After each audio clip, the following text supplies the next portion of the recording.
On a frozen trail in the dead of winter, a struggling cowboy pulls an unconscious woman from a snowdrift, never asking her name, never expecting anything in return.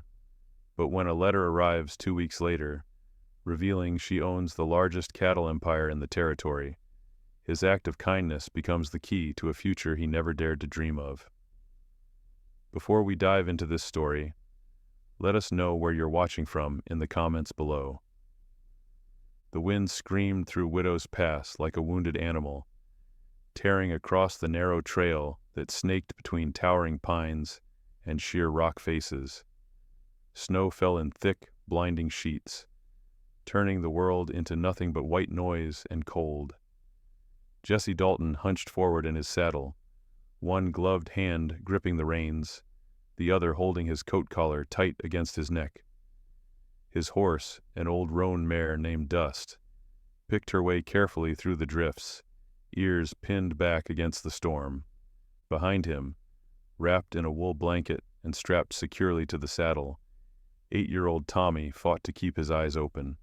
His small face was buried in his father's back, arms locked around Jesse's waist. The boy hadn't complained once, not about the cold, not about the long ride home from Stillwater. He knew better. Winter in Red Bluff territory didn't care about complaints.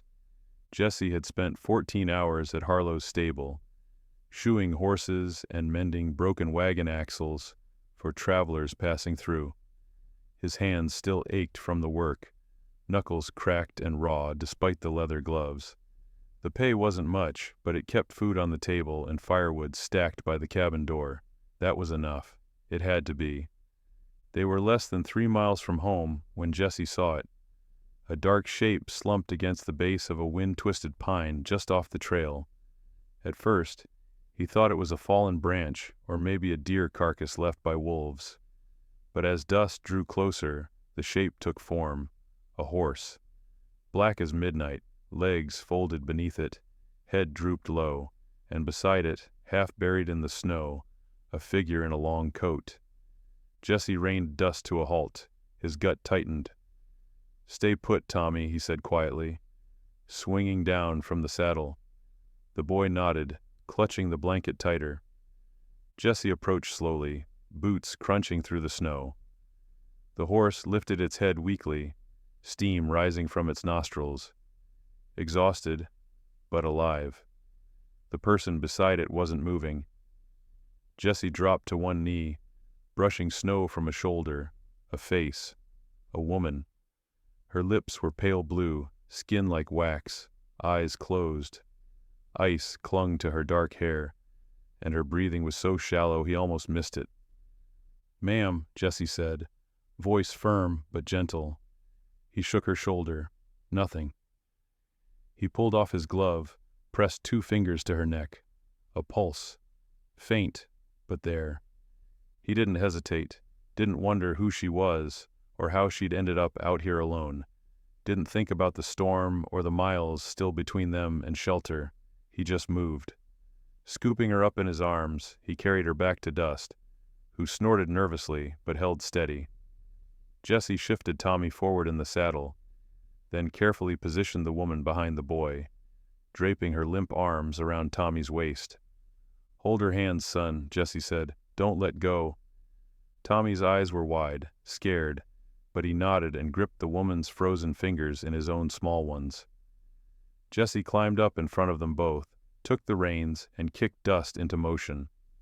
The black horse whinnied once, then staggered to its feet and followed behind, too tired to run, too loyal to be left. The wind howled louder, the snow came faster. Jesse's jaw clenched as he urged Dust forward, every step deliberate, every breath a fight. He could feel the woman's weight slumping heavier against Tommy's back. She was slipping away, and he knew it. "Almost there," he muttered, though he wasn't sure if he was talking to the boy, the horse, or himself. His cabin was close now, just over the next ridge, just a little further. The world had gone silent except for the crunch of hooves and the rasp of his own breathing.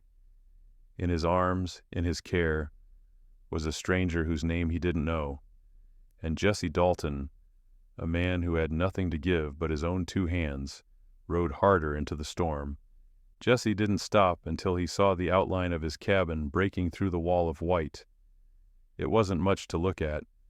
A single-room structure built from rough-hewn logs with a stone chimney and a slanted roof that barely kept the snow from piling through. But right now, it looked like salvation.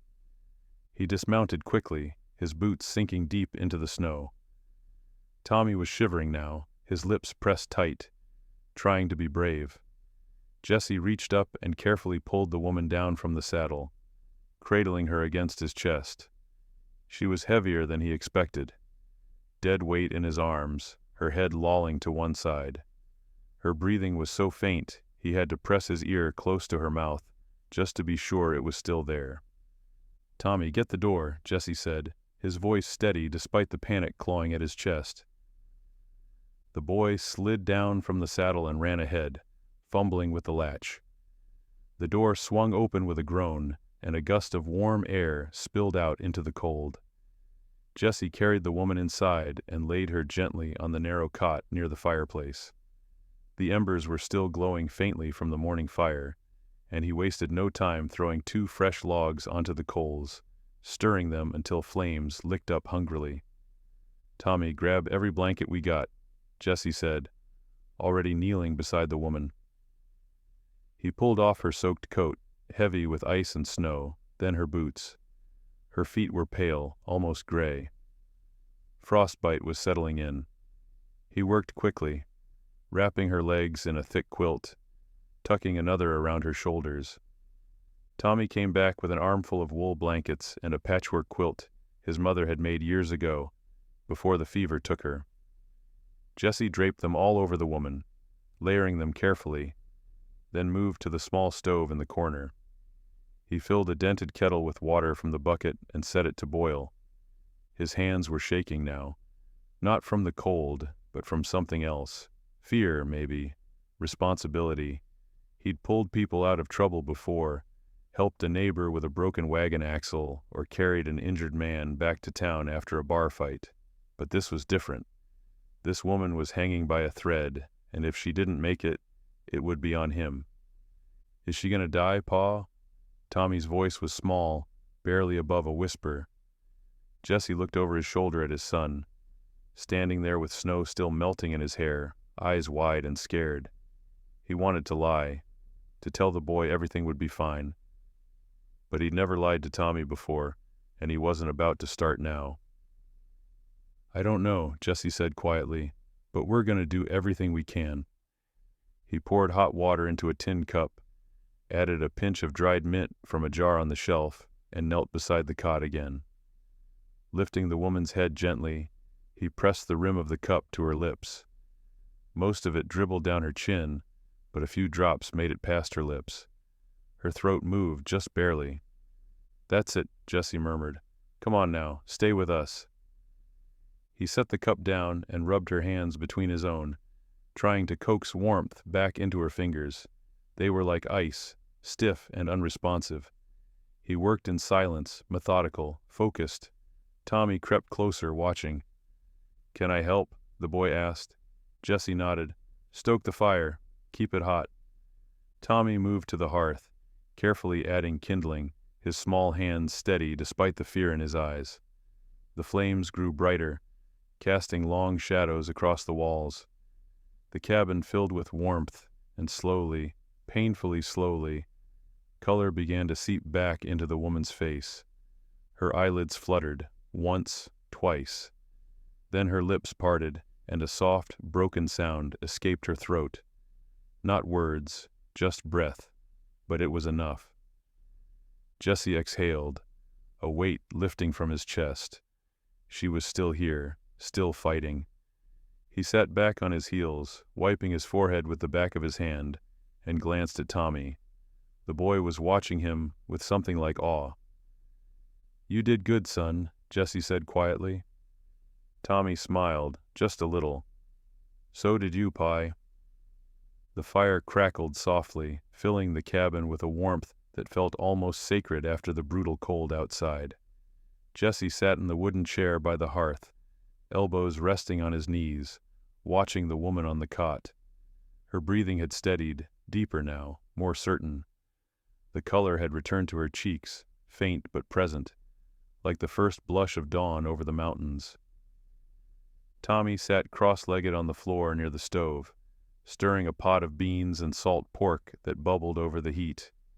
He'd added a little water to stretch it further, the way his father had taught him. It wasn't much, but it was hot, and that mattered more than flavor tonight. Jessie hadn't moved much in the last hour. He'd checked the woman's pulse twice, adjusted the blankets around her shoulders, made sure her feet were elevated and wrapped. Now he just waited, hands folded, eyes tired but alert. He didn't know who she was, didn't know where she'd come from or why she'd been out on Widow's Pass alone in the middle of a blizzard. And truthfully, it didn't matter. She was here. She was alive. That was enough. The woman stirred. A soft groan escaped her lips, and her head turned slightly on the thin pillow. Jessie sat up straighter, leaning forward. Her eyelids fluttered, then opened slowly, revealing sharp gray eyes that blinked in confusion at the unfamiliar ceiling above her. "Easy now," Jessie said, his voice low and calm. "You're safe." Her gaze shifted to him, wide and disoriented. She tried to sit up, but her body didn't cooperate. Jessie reached out gently, a hand hovering but not touching. "Don't push it. You've been out cold for a while, nearly froze to death." She stared at him, lips parting as if to speak, but no words came. Her eyes darted around the cabin, taking in the rough log walls, the stone fireplace, the boy stirring a pot in the corner. Then back to Jessie. "Where?" Her voice was hoarse, barely a whisper. "Copper Creek," Jessie said. "Few miles south of Stillwater. Found you on the trail, half buried in snow. Brought you here." She closed her eyes, exhaling slowly, as if trying to piece together how she'd ended up in this place. When she opened them again, there was something sharper in her gaze. Not fear. Recognition, maybe, or disbelief. "My horse," she said suddenly, trying to sit up again. "She's in the lean-to out back," Jessie replied. "Fed her, rubbed her down. She'll be all right." The woman sank back against the pillow, relief flickering across her face. Then she looked at him again, really looked, studying the lines around his eyes, the worn fabric of his shirt, the calluses on his hands. "You didn't have to do that," she said quietly. Jessie shrugged. "Didn't seem right to leave you out there." She was silent for a moment, her expression unreadable. Then, almost to herself, she murmured, "Most people would have." Before Jessie could respond, Tommy appeared at the edge of the cot, holding a chipped bowl of beans in both hands. His eyes were wide with curiosity, but there was no fear in them, just the innocent wonder of a child meeting someone new. "Pa said you were real cold," Tommy said, offering the bowl. "This'll warm you up." The woman's gaze softened. She reached out slowly, taking the bowl with trembling hands. "Thank you," she said, her voice steadier now. Tommy grinned. "You got a name?" "Tommy," Jessie said gently, a quiet reprimand. But the woman smiled, just faintly. "It's all right." She looked at the boy. "Kate, my name's Kate." Tommy nodded solemnly, as if committing it to memory. "I'm Tommy." "That's my pa, Jessie." Kate glanced at Jessie again, something shifting in her expression. Gratitude, maybe, or something deeper. "Thank you, Jessie," she said softly, "for not leaving me out there." Jessie just nodded once, his face unreadable. "Eat up," he said. "You'll need your strength." And as the fire crackled and the storm outside began to fade, the three of them sat together in the quiet warmth of the cabin, strangers no longer. The night settled in around them, thick and quiet. Outside, the wind had finally stopped howling, leaving behind only the soft whisper of snow sliding off the roof. Inside the cabin, the fire burned steady, casting long shadows that danced across the walls like ghosts of old memories. Kate sat propped up on the cot now, the bowl of beans resting in her lap. She ate slowly, deliberately, as if each bite required concentration. Jesse had moved back to his chair, giving her space, while Tommy sat on the floor nearby, whittling a piece of wood with a small knife, his tongue poking out in concentration. Kate watched them both in silence, the man, broad-shouldered and weathered, his face carved by hard winters and harder work. The boy, small and serious, too grown up for his age in the way children become when life doesn't give them the luxury of innocence. There was something achingly familiar about this place, about the simplicity of it. It reminded her of something she'd lost a long time ago. "How long have you lived here?" Kate asked, breaking the silence. Jesse looked up.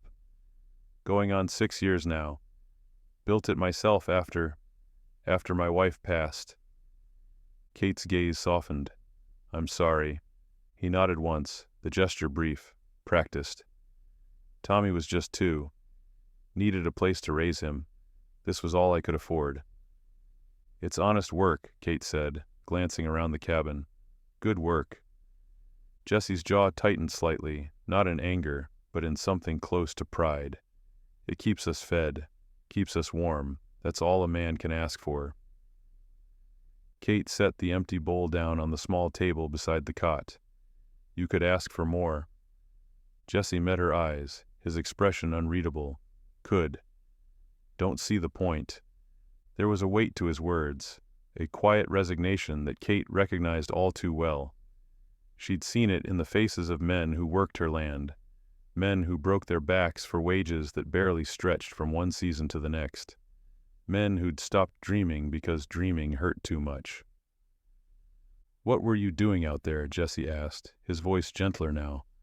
"On Widow's Pass in the middle of a storm?"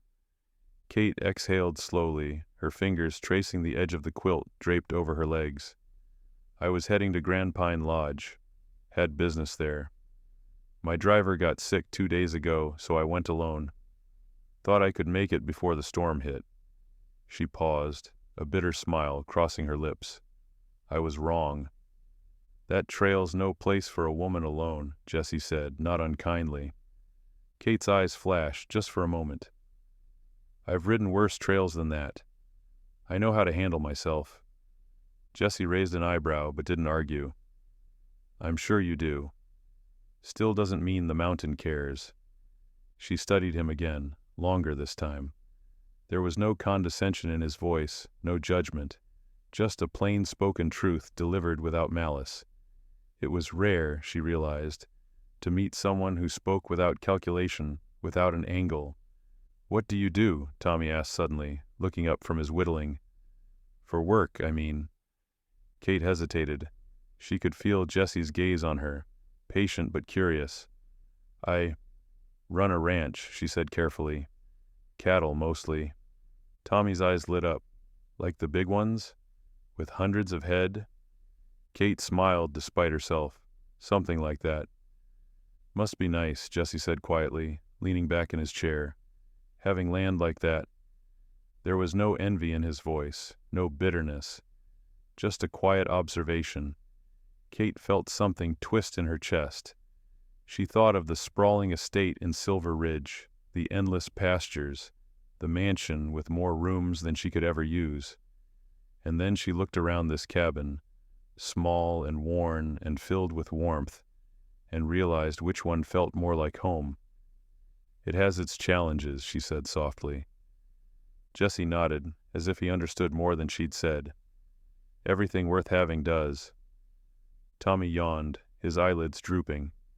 Jesse stood, scooped the boy up in his arms, and carried him to the small cot in the corner, tucking him in with practiced ease. Kate watched the tenderness in his movements, the way he brushed the hair from Tommy's forehead before turning back. "You should rest too," Jesse said. "Morning'll come quick." Kate nodded, pulling the blankets tighter around herself. "Thank you, Jesse, for everything." He just tipped his head, then moved to bank the fire for the night. And as the cabin settled into darkness, Kate closed her eyes, feeling safer than she had in years. Morning came cold and clear, the sky scrubbed clean by the storm. Sunlight poured through the frost-covered window, painting bright squares across the cabin floor. Jesse was already awake, pulling on his coat and boots near the door. He moved quietly, careful not to wake Tommy, who was still curled up beneath his blankets, snoring softly. Kate stirred on the cot, her eyes opening slowly. For a moment she seemed confused. Then memory returned and she sat up carefully, testing her body. The stiffness was still there, the ache in her bones, but the worst had passed. She was alive, and that was more than she'd expected yesterday.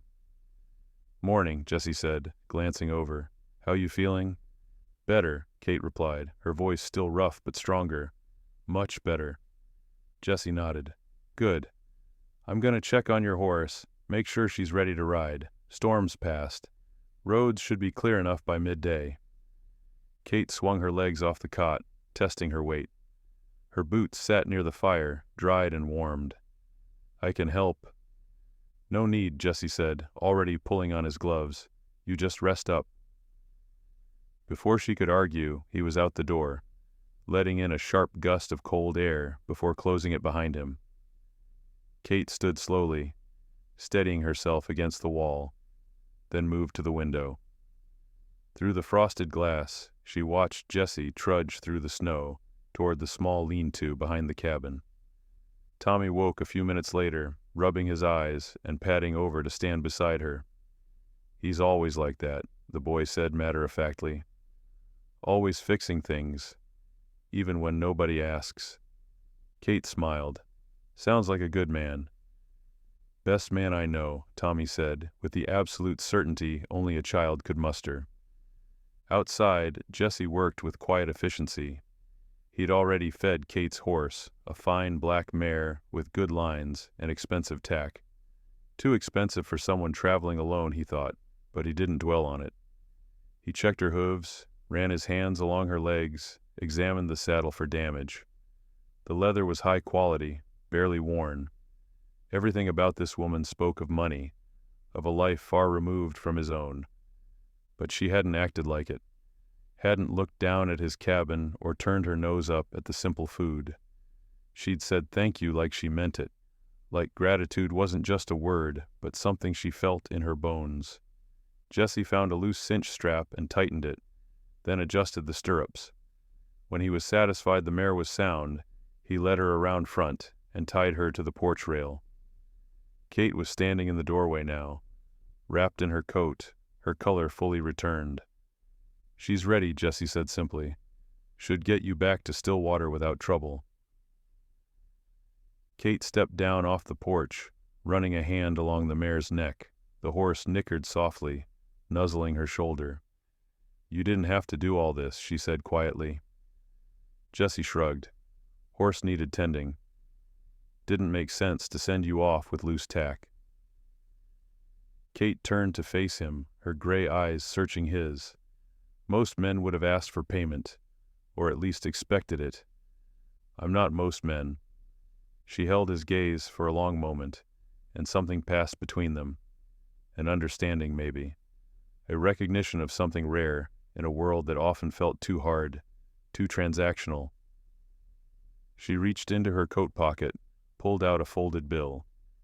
"Please," she said, "let me—" Jesse held up a hand, shaking his head. "Keep it. You'll need it more than me on the road." Kate's jaw tightened, not in anger, but in something closer to disbelief. She tucked the money back into her pocket slowly, then looked at Tommy, who'd come out to stand beside his father. "You take care of him," she said to the boy. Tommy nodded solemnly. "I always do." Kate mounted her horse with practiced grace, settling into the saddle. She looked down at Jesse one last time. "I won't forget this, Jesse Dalton." "Safe travels, Miss Kate," he said, tipping his hat. She turned the mare toward the trail, then paused, glancing back over her shoulder. "You're a good man. Better than you know." And then she was gone, riding toward the horizon, leaving nothing behind but hoofprints in the snow, and a question Jesse couldn't quite shake. Who was she, really? 3 weeks passed like water over stone, slow and steady. wearing away at the memory until it felt almost like a dream. The snow had melted in patches, leaving the ground muddy and raw, the earth breathing again after the long freeze. Spring wasn't here yet, but it was coming, creeping in on the edges of each day. Jesse's life returned to its familiar rhythm. Up before dawn, coffee boiled over the stove. Tommy dressed and fed before the walk into Stillwater. Work at Harlow's was steady, predictable. Horses needed shoeing, wagons needed fixing, and Jesse's hands knew the work without thinking. Hammer and anvil, leather and iron, the smell of hot metal and horse sweat filling his lungs. He didn't talk much about the woman he'd saved. A few folks in town had heard rumors. Someone passing through who'd seen the black mare tied to his porch that morning. Someone else who'd spotted a well-dressed woman riding out toward Silver Ridge. But Jesse offered no details, and people knew better than to press him. He wasn't the type to turn a good deed into a story. Still, there were moments. Quiet moments when he'd pause mid-swing at the anvil, or when he'd be walking home at dusk with Tommy chattering beside him, and he'd think of her, Kate, the way she'd looked at him with those sharp gray eyes, like she was seeing something most people missed. The way she'd thanked him, not with politeness, but with something real, something raw. He wondered if she'd made it to her destination, wondered if she thought about that night at all, or if it had already faded into the background noise of her life. Just another close call on a dangerous road. Tommy asked about her once, a week after she'd left.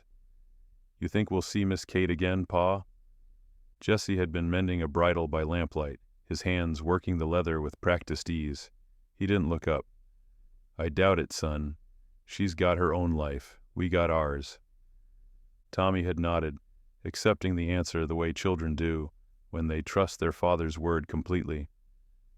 But Jesse had caught the flicker of disappointment in the boy's eyes, and it had settled in his chest like a stone. Life went on. Bills came, bills were paid, barely. The roof started leaking again in the back corner, and Jesse patched it with tar and old shingles scavenged from a collapsed barn outside town. Tommy brought home a stray cat, orange and scrawny, and Jesse let him keep it despite the extra mouth to feed. The boy needed something to care for, something small and alive that depended on him. One evening, as they sat on the porch, watching the sun sink behind the mountains, Tommy spoke up again. "Do you think she remembered us?" Jesse looked down at his son, at the way the fading light caught in his hair, the same color his mother's had been. "I think so," he said quietly, "but remembering and coming back are different things."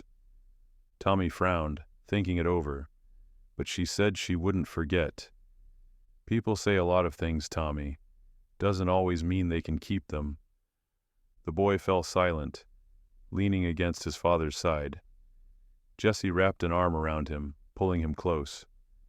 The cat purred in Tommy's lap, and somewhere in the distance a coyote called out to the coming night.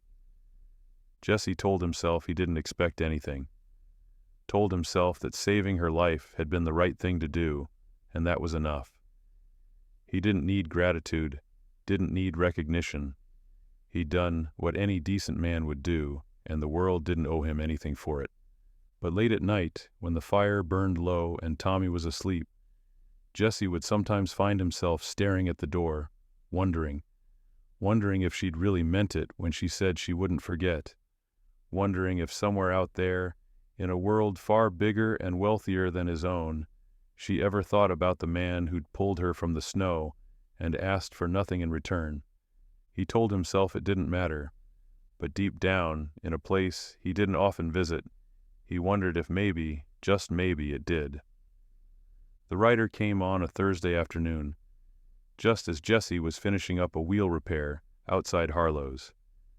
The sun hung low in the sky, painting everything gold and amber, and the air still carried the bite of winter's last breath. Jesse was wiping his hands on a rag when he heard the hoofbeats, steady and purposeful, coming up the main road through Stillwater. He glanced up. A man in a clean suit and bowler hat sat astride a chestnut gelding, looking out of place among the dust and rough timber buildings. The stranger's eyes scanned the street until they landed on Jesse, and then he turned the horse directly toward him. "Jesse Dalton," the man called out. Jesse straightened, wariness creeping into his posture. Men in suits rarely brought good news. "That's me." The rider dismounted with practiced ease and reached into his saddlebag, pulling out a thick envelope sealed with red wax. "I've been instructed to deliver this to you personally. From Miss Catherine Merrick." Jesse's breath caught. Kate. He took the envelope slowly, turning it over in his hands. The paper was heavy, expensive, the kind he'd never held before. The seal bore an ornate letter M pressed into the wax. "She asked me to wait for your response, if you're inclined to give one," the man added, tipping his hat. Jesse nodded absently, already breaking the seal. The wax cracked under his thumb, and he unfolded the letter carefully. The handwriting was elegant, flowing, each word deliberate. "Dear Jesse, I have thought about that night every day since I left your doorstep. About the way you didn't hesitate. About the way you looked at me not as a stranger, not as a burden, but simply as someone who needed help. You didn't ask who I was. You didn't ask what I could give you. You just acted, and in doing so, you reminded me of something I'd forgotten. Decency isn't a transaction, it's a choice. My name is Catherine Merrick. I own the Merrick Cattle Company, the largest ranch operation in Red Bluff Territory. I built it from nothing after my father passed, and I've spent 15 years proving I could run it better than any man who doubted me. But somewhere along the way, I lost sight of why I started. I became cold, calculating, measuring every relationship by what it could gain me. You asked for nothing, you expected nothing, and yet you gave me everything." Jesse's hands trembled slightly as he continued reading. "I won't insult you with charity, but I would like to offer you something you've earned through your character, not your circumstance. I'm expanding operations into Copper Creek and need a foreman to oversee the new stable and livestock management. The position comes with a salary of $120 a month, housing on the property, and schooling provisions for Tommy. But more than that, I'm offering you a partnership, a chance to build something meaningful, not for me, but with me. I need someone I can trust, someone who sees people, not profit, someone like you. If you're willing, the job is yours." Jesse had to read the last part twice. His vision blurred slightly, and he blinked hard, forcing the words back into focus. $120 a month. More money than he'd ever seen in his life. Housing, schooling for Tommy, a future. He looked up at the rider, who stood patiently, hands folded in front of him. "She's serious about this?" "Miss Merrick doesn't make offers she doesn't intend to keep," the man replied. "She's waiting for your answer at the Silver Ridge estate. I can take you there now, if you'd like." Jesse folded the letter carefully, his throat tight.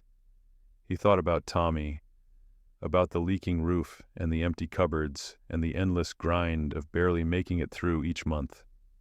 He thought about Kate's eyes, the way she'd looked at him that morning like he was something more than just a poor cowboy scraping by. He thought about being seen, really seen. "Give me an hour," Jesse said, his voice rough. "I need to get my son." The rider smiled and tipped his hat again. "Take your time, Mr. Dalton. She's been waiting 3 weeks. An hour won't make a difference."